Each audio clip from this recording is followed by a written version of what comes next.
aniga qamri inta soo qaaday dadka ma soo hordhigin wax walba la lacabaa qofka qalad u fahma aan wax weeyma galin السلام عليكم ورحمة الله وبركاته كلنتي وعن أو نكسن داود يالميل كستو أدونك كجوكتان كسو دوادا برت يوتيوب كان كله ياهي برهان جانال انت او سعودو برنامج كيننا واحد كم مقلي دونتان هيس قبصتي بشي لصور دافي براه بلشدا أدونك غار أهان تيك توغا هيستا ayaa mar kale waxa dib u soo qaaday af Soomaalina ka soo dhigay fanaanka daada yar ee Sharma boy muxuu bulshada kala kulmay maxay tahay sababta rasmiga ah ee ka dambaysa heestan inuu soo qaado kurti ana ido cuno waa in ka dulbaxa waa in ka galaa dhan walba in ka maraa feela in saaraa xataa waxna ka midbada waxa bishii la soo dhaafay baraha bulshada adduunka gaar ahaan barta TikTok qabsaday hees loogu magac daray alcohol waxaana challenge ka soo sameeyay in ka badan 1 milyan oo qof heestaas waxa soo qaaday fanaan ka soo jeeda qaaradda Afrika oo lagu magacaabo Joe Boy kaasi oo dhashay 1 May 1997 24 sano jir ku dhashay dalka Nigeria gaar ahaan magaalada caasimadda ah ee lagu magacaabo Lagos heestan ayaa adduunka oo dhan qabsatay TikTok hadii aad daawanayso oo laba muuqaal kor u turto waxa ka soo horbaxaya challenge heesta ku saabsan waana sababta ay ku muteysatay in ay noqoto bishii la soo dhaafay heestii ugu caansaneed oo adduunka dhan laga dhageysto ama laga daawado sababta ugu weyn aan u soo qaatay heestan ayaa ah in aanan dhiirigelin cabista qamriga iyo waxyaabaha alkoolada ah ee isku shushubayaan haddaba fanaanka aadka u daada yar ee lagu magacaabo Sharma boy ayaa waxa uu soo qaaday heestan waxa uu ka soo dhigay af Soomaali Sharma boy ayaa bulshada Soomaaliyeed ee taageerta fankiisa waxa uu kala kulmay dhaleecin aad u fara badan taasi oo sababtay in bartiisa TikTok ay ugu soo qoraan kommentiyo kala duwan oo u badan in ay fankiisa taageerida kala laabteen bulshada Soomaaliyeed ee dhageysan jirtay heesaha Sharma boy ayaa waxa ay sheegeen in ay kala laabteen darajadii iyo qiimihii ay u hayeen waxa ayna sheegeen in uu dhalinyarada ku dhiirigelinayo ama u horseedayo waxyaabaha la midka ah cabista qamriga in ay soo bandhigaan maxaa yeelay asaga ayaa muuqaaladiisa waxa uu ku soo darayaa glass u eg inuu qamri wato iyo jilin iska dhigayo qof sarqaansan in uu meesha la yimid Sharma boy ayaa caawadaan bartiisa TikTok waxa uu soo geliyay muuqaal geesaha ay uga hareysnaayeen fanaaniin Afrikaan ah kuwaasi oo ku sugan dalka uu ku noolaa bilihii la soo dhaafay Sharma boy sida uu sheegayba muuqaalkaas ayaa ciwaan waxa uu uga soo dhigay Soomaaliyay waxa inii soo wadaa muuqaalka adduunka taasi oo ka dhigan in uu isla heestan u soo sameynayo muuqaal Sharma boy ayaa muuqaalka dhexdiisa waxa laga arkayay isaga oo iska dhigaya qof cabsan gacantana ku sita glass wax qamri u eg ay ku jiraan inta oo muuqaalka socday ayaa waxa laga dhex arkayay dhalo weyn oo shiisha inay dhexda u taalay asaga iyo fanaaniinta geesaha uga hareysnaayeen sidoo kale waxa uu jilayaa qof nolosha ku silicsan oo iskaga madadaalinaya waxyaabaha hortaagan cabista qamriga Sharma boy hadii muuqaalka heestan uu hadda soo wado uu soo sameeyo waxa laga yaabaa in taageerihii ugu badnaa ee abid fanaan kala laabta in ay kala laaban doonaan maxaa yeelay dadka Soomaaliyeed waa dad aad u ixtiraama diinta Islaamka iyo waliba dhaqanka Soomaalina dhaqan uma lahan in ay khamri iyo wax la midaba ku soo heesaan qofka si kasto uu mugdi ama walaac u hayo waxa uu akhristaa Quraanka Kariimka laakiin asaga waxa uu ku bedelay inuu khamri cabo una jawi kale sidoo asaga uu iska dhaadhiciyay inuu galo taasi oo ka dhigan in waxyaabihii ku xeyndaarnaa ama geesaha ka taagnaaba uu iskaga madadaalinayo cabista qamriga erayada heesta uu ku luuqeynayay fanaanka aadka u daada yar ee lagu magacaabo Sharma boy waxa ka mid ahaa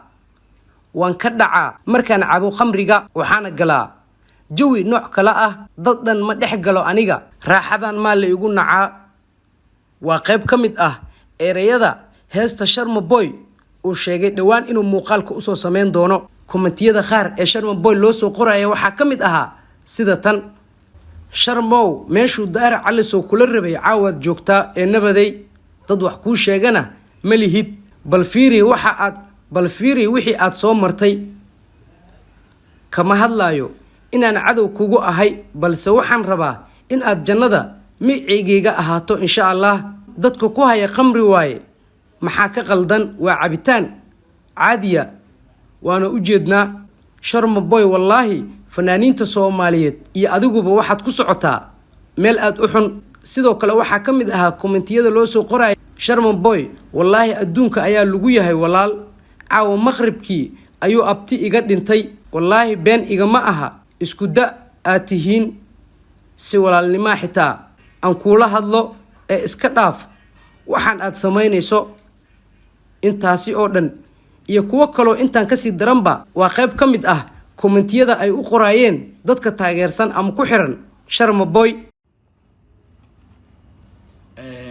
waxaan salaamayaa ummadda Soomaaliyeed asxaabta ugu xiran iyo teamkayga dhamaantooda